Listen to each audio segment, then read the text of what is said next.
আমি কোনো কাজেই কিন্তু ক্লান্ত হই না। কম্পার্টমেন্টালাইজেশন অফ টাইম, কারণ করতে গেলে কিন্তু জগা খিচুড়ি হয়ে যাবে। আমি কখনোই বিশ্রাম নেই না।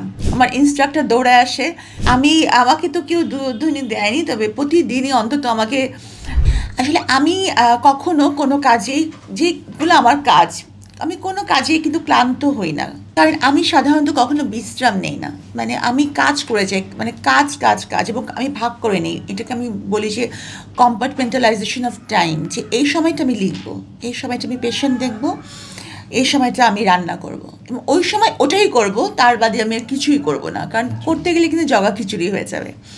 তো আমি কখনোই বিশ্রাম নেই না। তো এইসব কাজ কিন্তু আমি আমার ব্যক্তিগত, মানে আমার উৎসাহ, এবং আমি মনে করি যেটা আমার কাজ। তো জিম করাটার ব্যাপারে যে আমি আমার আলসি লাগে, আমি যখন জিম দিয়ে ভিতরে ঢুকি, তখনই আমার মনে হয় যে আমার চোখে রাজ্যের ঘুম। আমার ইনস্ট্রাক্টর দৌড়ায় আসে যে, আসছেন আপনি, আসেন আপনার এখন এই ব্যায়ামটা আজকে আপনার লেগের ব্যায়াম, আজকে আপনার হাত শোল্ডার ব্যায়াম। তারপরে যেই একটু মানে জিমের ইনস্ট্রাক্টর একটু ওদিকে যায়, আমার মনে হয় যে আমার চোখে রাজ্যের ঘুম ভর করে। কিন্তু অন্যান্য কোনো কাজ, আপনি গাড়ি চালানো, গাড়ি পরিষ্কার করা থেকে শুরু করে রান্না করা, কোনো কাজে আমি ক্লান্ত হই না। আমি গতবারের বইটি তো মানে অনেক বেশি পাঠক নন্দিত হয়েছে, যেটা বন্দিনী প্রথম খণ্ড। তো এখন এবার আমার এডিটর বলতেন যে উনি যখন আমার বই এডিট করেন, তখন তার মনে হয়েছিল যে সাবিনা কখনো বন্দিনী প্রথম খণ্ডকে অতিক্রম করে যেতে পারবে না। তো কিন্তু উনি যখন এডিট করতে গেছেন, উনি বলেছেন যে সাবিনা নিজের লেখাকে অনেক দূর অতিক্রম করে চলে গেছে।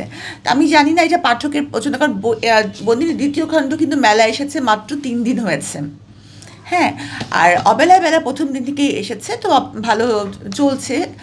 তো প্রথম দিকে দর্শনার্থী ভিড়ই বেশি থাকে, তো সেই হিসাবে হয়তো ক্রেতার ভিড় একটু কম। তবে আমি আশাবাদী যে বইটি যারা মেলায় গিয়ে বিভিন্ন অসুবিধার কারণে নাও সংগ্রহ করতে পারেন, তারা যেন বইটি অনলাইনে অর্ডার করে সংগ্রহ করেন। আমাকে তো কেউ দুর্ধ্বনি দেয়নি, তবে প্রতিদিনই অন্তত আমাকে 1000 হবে, তাই না? একটি কথা, পজিটিভও থাকে, নেগেটিভও থাকে, কিন্তু কেউ একটা ইনসিডেন্টও উল্লেখ করতে পারবে না এই পর্যন্ত, আলহামদুলিল্লাহ, যে কেউ দুর্ধ্বনি দিয়েছে। কাজে এই ভিউজ বাড়ানোর জন্য এই দুর্ধ্বনি দিয়েছে, এটা আমি বলতে রাজি নই। আমি এবারও মেলায় আগের বারের মতনও প্রচুর সমর্থন, ভালোবাসা পেয়েছি।